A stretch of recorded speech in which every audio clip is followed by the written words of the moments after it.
Shalom. Shabbat Shalom. Thank you, Rabbi Sidney, Eileen, Esther, and John for the opportunity to make Aliyah in honor of my bat mitzvah 4 years ago. I missed the opportunity to acknowledge and thank Linda Markowitz, Debbie Wells, and Elizabeth Stein for their friendship and guidance at that time. And I sincerely thank you for the love and encouragement. Today we will be reading from the Parashat Yitro.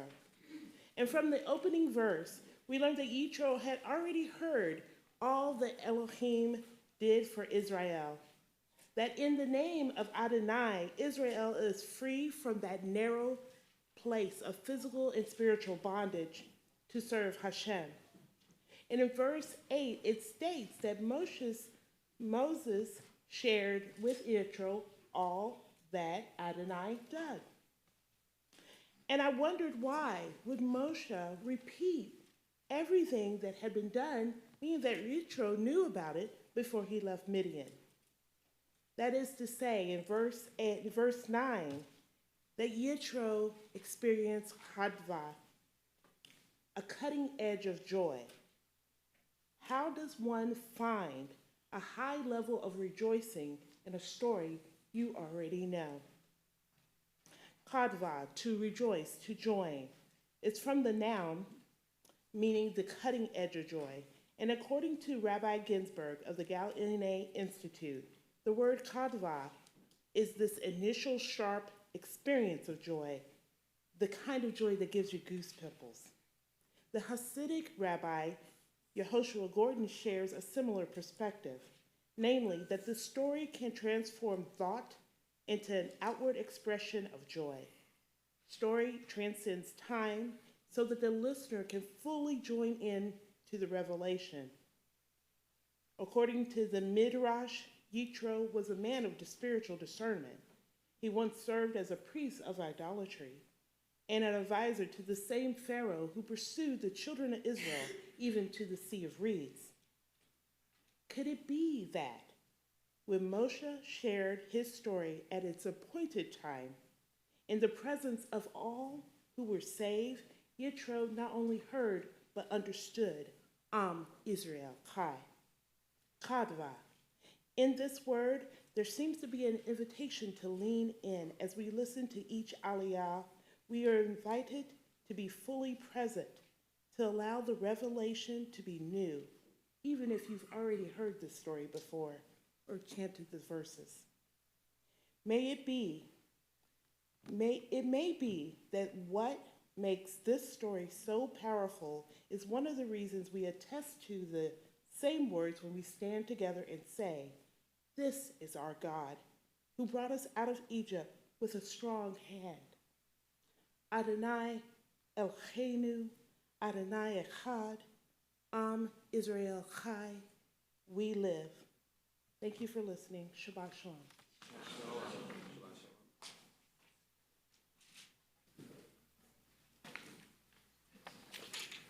Shabbat Shalom. Welcome all to our annual Inclusion Shabbat. We're so happy to have our friends from High. Thank you for coming. To celebrate Shabbat with us, where inclusion is part of our everyday life here at Congregation Beth Torah.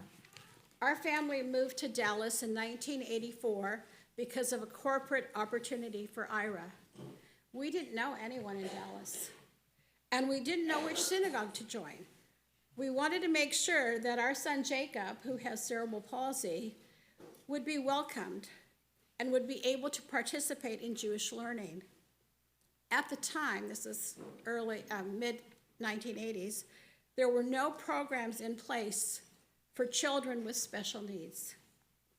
I called all the synagogues in the area, in the Dallas area. I even called the JCC. And Beth Torah was the only synagogue that was receptive to having Jacob join in the Learning Center. Times have changed, and thankfully, this is no longer a challenge for parents and children who have special needs in Dallas. Inclusion is now accepted as a standard by which we live. Ira was offered a position as the president of Medical City Dallas on Forest Lane. This was the original Medical City. It was Humana's flagship hospital at the time. One of his many, many accomplishments was starting the Craniofacial Institute for Children in 1987.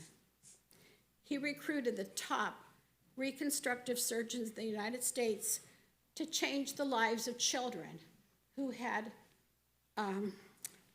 deformities, facial deformities, cleft palates, and many more serious issues. Children came from as far away as Russia to Dallas to receive the care they needed. It continues to be a world-renowned center for reconstructive surgery. So you see, inclusion has always been a part of our family. We're so proud to call Beth Torah our synagogue and to know that inclusion is available to all. So now, my husband Ira will present his stories about resilience.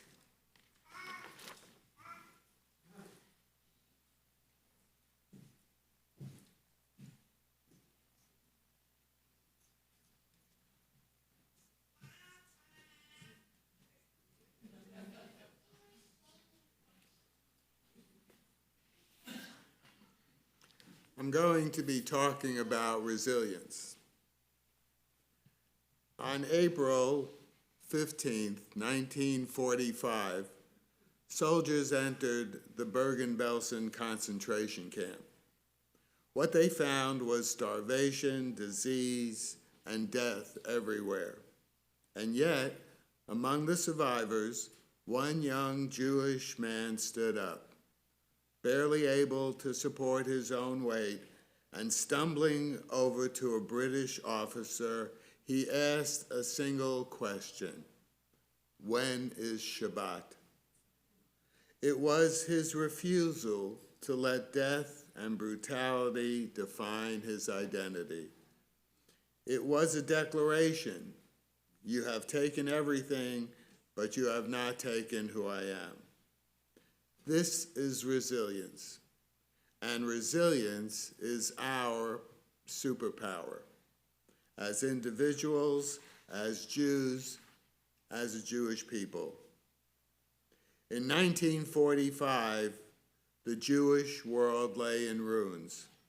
6 million murdered, communities erased, survivors wandered Europe with no homes, no families, no certainty. And yet, they married, they had children, they built schools, synagogues, and a Jewish state. One survivor said, "Hitler wanted us dead. We answered by living." Jews did not just ask, "Why is this happening?" We also asked, "What must we do now?"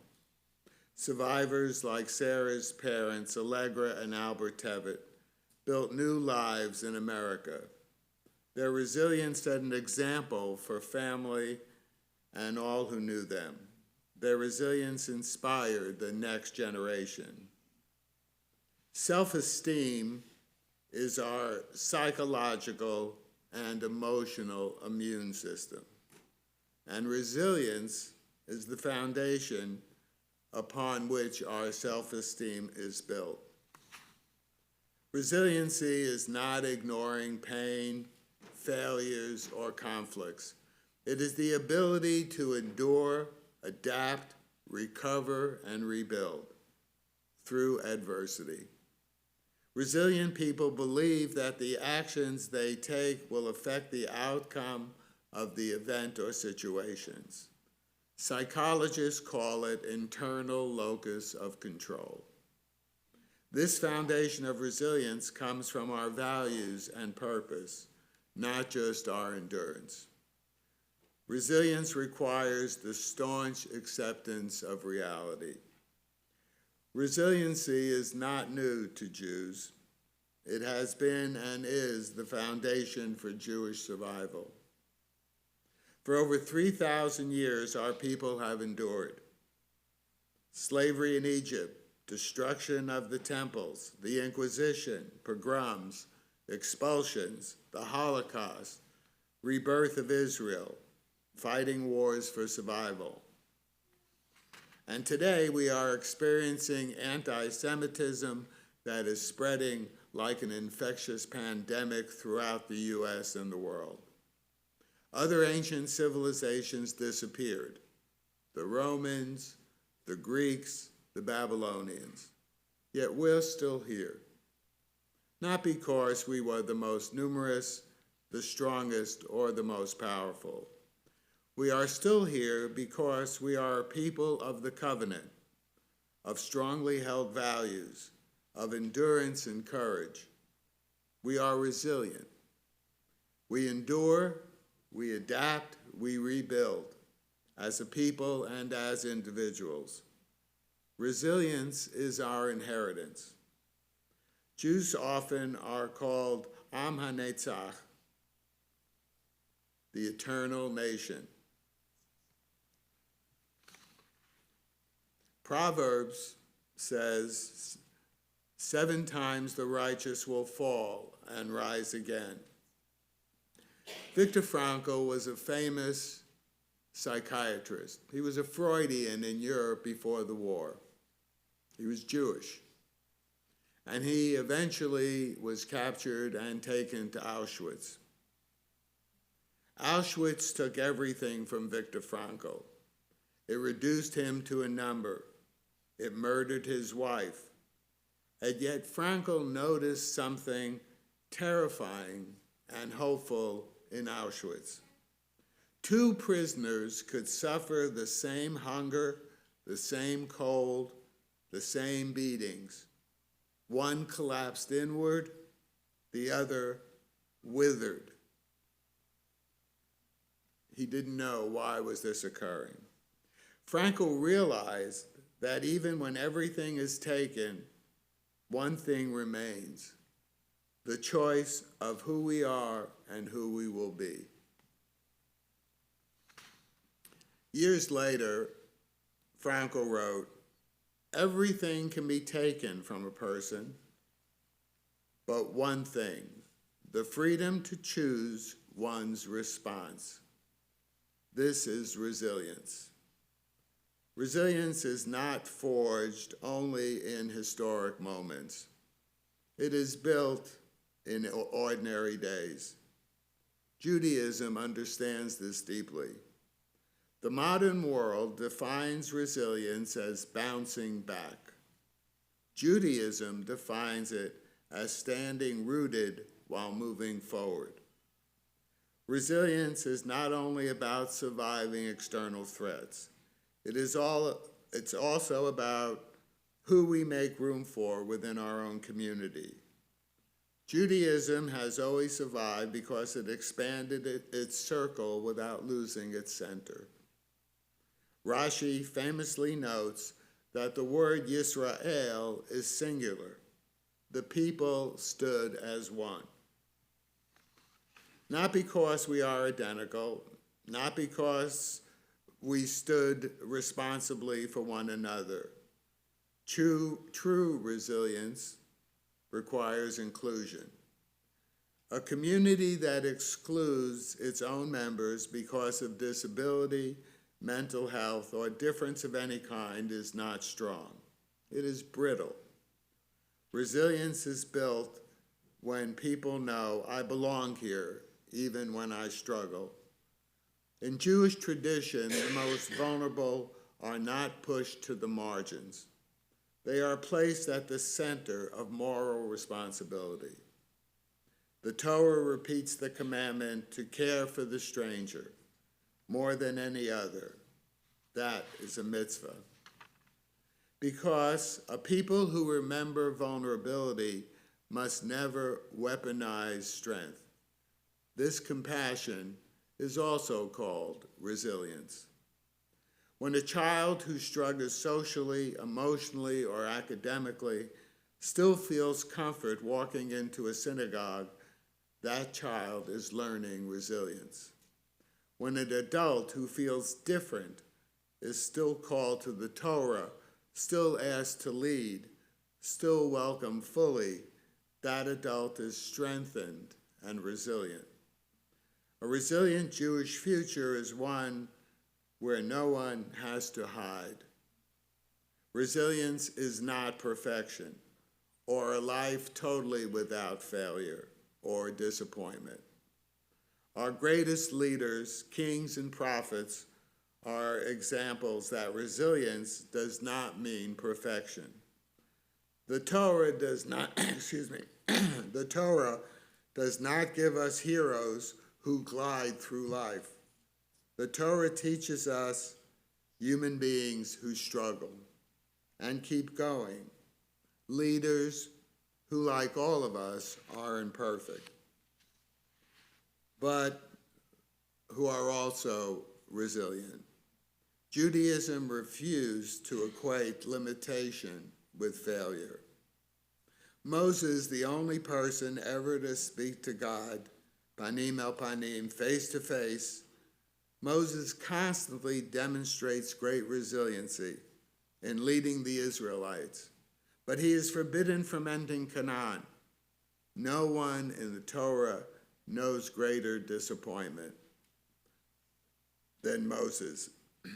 He had given up his private life, confronted Pharaoh, led a broken people out of slavery, and then at the very end, God says, "You will not enter the land." This isn't a minor setback. This is the dream of a lifetime denied. Can you imagine his shock and disappointment? But Moses did not quit. He doesn't withdraw. He doesn't grow bitter. He doesn't sabotage the next generation. Instead, at the end, on that hilltop, Moses teaches and blesses his people. Another example, Jacob, who limps the rest of his life after wrestling the angel. He too is imperfect. His injury is permanent, but so too is his blessing. Resilience leaves marks on all of us, but those marks become meaning in our lives. Resilience is not forged in historic moments. It is built on ordinary days. Resilience is getting up after failure, continuing after loss, rebuilding trust after disappointment, choosing purpose over paralysis, redirecting meaning when one path closes. Again, Viktor Frankl, who wrote, "I am not what happened to me, I am what I choose to become." Resilience is how we keep choosing life. Resilience saves lives. Resilience saves families. Resilience saves communities. Resilience saves the Jewish future. There is a line written on the walls of a cellar in Cologne, Germany. It was carved by Jews hiding during the Holocaust. It says simply, "I believe in the sun, even when it does not shine.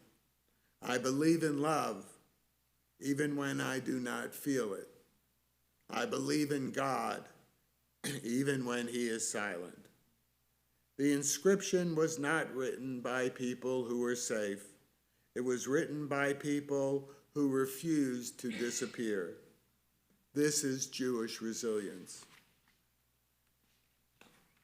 Every generation is asked the same question: will you shrink or will you stand? And every generation gives the same answer, sometimes in whispers, sometimes in song. Am Yisrael Chai.